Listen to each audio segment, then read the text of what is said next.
দর্শক, নির্বাচন যত এগিয়ে আসছে, নির্বাচনকে কেন্দ্র করে আলোচনা তো রয়েছেই, তেমনি একটা আলোচনা উস্কে দিয়েছেন আজকে জাতীয় পার্টির মহাসচিব শামীম হায়দার পাটোয়ারি।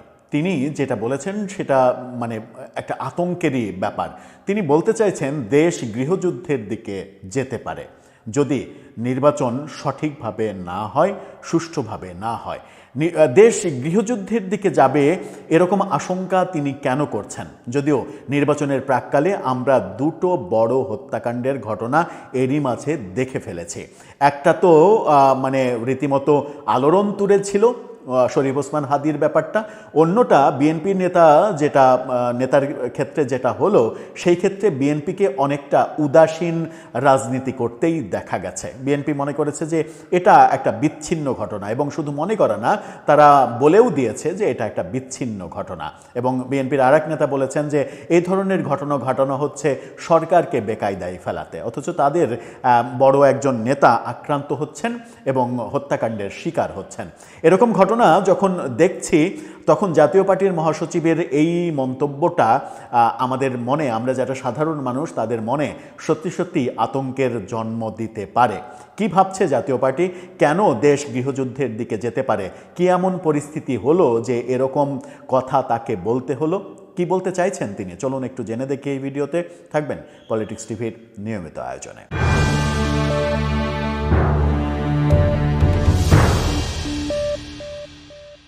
দর্শক, বলছিলাম দেশ গৃহযুদ্ধের দিকে যেতে পারে এরকম ভয়াবহ মন্তব্য করছেন জাতীয় পার্টির মহাসচিব। কেন মন্তব্য করছেন তাকে নিয়ে বাংলা ট্রিবিউন এই খবরটা দিয়েছে। বাংলা ট্রিবিউন তাদের শিরোনামটা দেখে নিতে পারেন।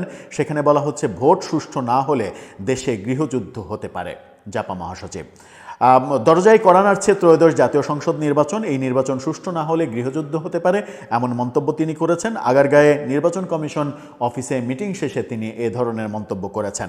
জাপা মহাসচিব বলেছেন, এই ভোটটি সুষ্ঠু হওয়া জাতির জন্য প্রয়োজন। এই ভোট সুষ্ঠু না হলে দেশে গৃহযুদ্ধ হতে পারে, রাজনৈতিক মতপাত পার্থক্য বাড়তে পারে, দেশের অর্থনীতি ধ্বংস হতে পারে।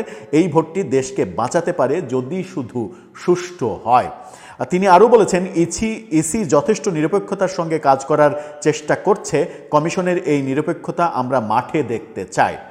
ইসির কিন্তু প্রশংসাও করলেন। এটা কিন্তু একটা দারুণ ব্যাপার। এই প্রথম মানে ইলেকশন কমিশনের কেউ প্রশংসা করছে এরকম প্রকাশ্যে, এটা দেখলাম আমরা। যেখানেই মব সেখানেই প্রতিরোধ, এই নীতিতে সরকারকে এবং নির্বাচন কমিশনকে চলতে হবে। কমিশন যে দৃঢ়তা দেখাচ্ছেন, আমরা চাই 17 লাখ সরকারি কর্মচারী ওই দৃঢ়তা দেখাবে। মবের কথা তিনি বলেছেন, এবং তিনি স্পষ্ট করে বলেছেন যে মবকে যদি প্রতিরোধ করা না যায়, মবকে যদি ঠেকানো না যায়, তাহলে এই নির্বাচন অসম্ভব হয়ে পড়বে। অনেকদিন আগেই মার্কিন ভারপ্রাপ্ত রাষ্ট্রদূতের কাছে প্রধান নির্বাচন কমিশনার তিনি মন্তব্য করেছিলেন এই মব নিয়ে। তাকে প্রশ্ন করার প্রেক্ষিতে তিনি বলেছিলেন যে এখন তো একটা কেন্দ্রে মব হচ্ছে, নির্বাচনের সময় সেটা 300টা কেন্দ্রে বিভক্ত হয়ে যাবে, 300 ভাগে বিভক্ত হয়ে যাবে সেই মব। আর মব যখন 300 ভাগে বিভক্ত হয়ে যাবে, তখন দুর্বল হয়ে পড়বে। সেই দুর্বল মবকে প্রতিরোধ করা মানে সহজ হবে। এই ধরনের একটা হাস্যকর মন্তব্যও তাকে করতে শুনেছিলাম, যে মব দুর্বল হয়ে যাবে, 300 ভাগে বিভক্ত হয়ে যাবে। আদতে মবকে নিয়ন্ত্রণ করতে না পারা এই সরকারের যে অনেক বড় একটা ব্যর্থতা, এবং বলা হয় যে সব থেকে বড় ব্যর্থতা। এই সরকারের 2-4টা ভালো উদ্যোগের মাঝে যেগুলো সব থেকে বড় ব্যর্থতা হিসেবে সামনে এসেছে, তার মধ্যে মব সব থেকে বড় ব্যর্থতা।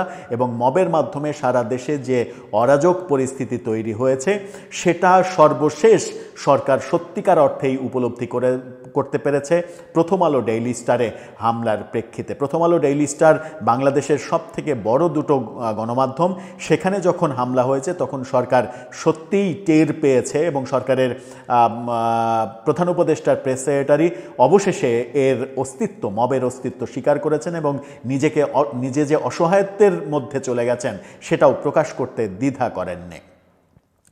তিনি লেভেল প্লেইং ফিল্ডের কথা বলেছেন।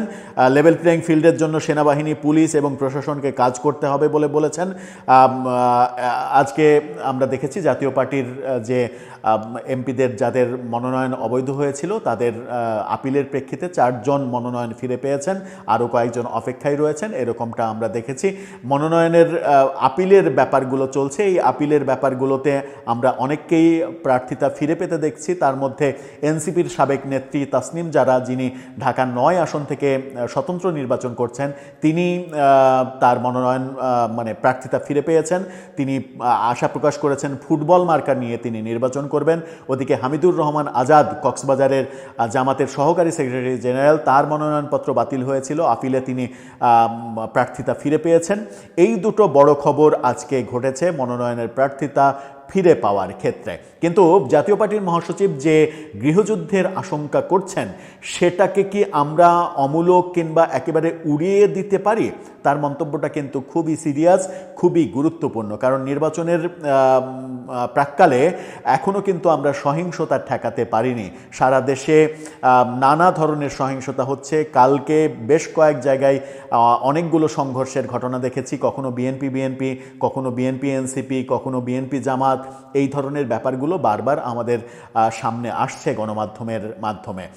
এই ব্যাপারগুলো ঠেকানো যেমন জরুরি, তেমনি প্রশাসনের বলিষ্ঠ ভূমিকা প্রয়োজন এই নির্বাচনটাকে সুষ্ঠু নির্বাচন হিসেবে সুষ্ঠু নির্বাচনের ফলাফলটা বের করে আনতে। এরই মাঝে রাজনৈতিক পালাবদল আরও হতে বাকি আছে কিনা সেটাও একটা বড় প্রশ্ন। আমরা জানি যে একদিন পরেই মার্কিন রাষ্ট্রদূত, নতুন রাষ্ট্রদূত, তিনি বাংলাদেশের দায়িত্ব নিয়ে বাংলাদেশে আসছেন। তিনি আসার পরে আবার কোনো নতুন পরিস্থিতির জন্ম হয় কিনা সেটাও একটা বড় আলোচনার ব্যাপার। দর্শক, আপনার ভাবনা জানিয়ে লিখতে পারেন আমাদের কমেন্ট বক্সে।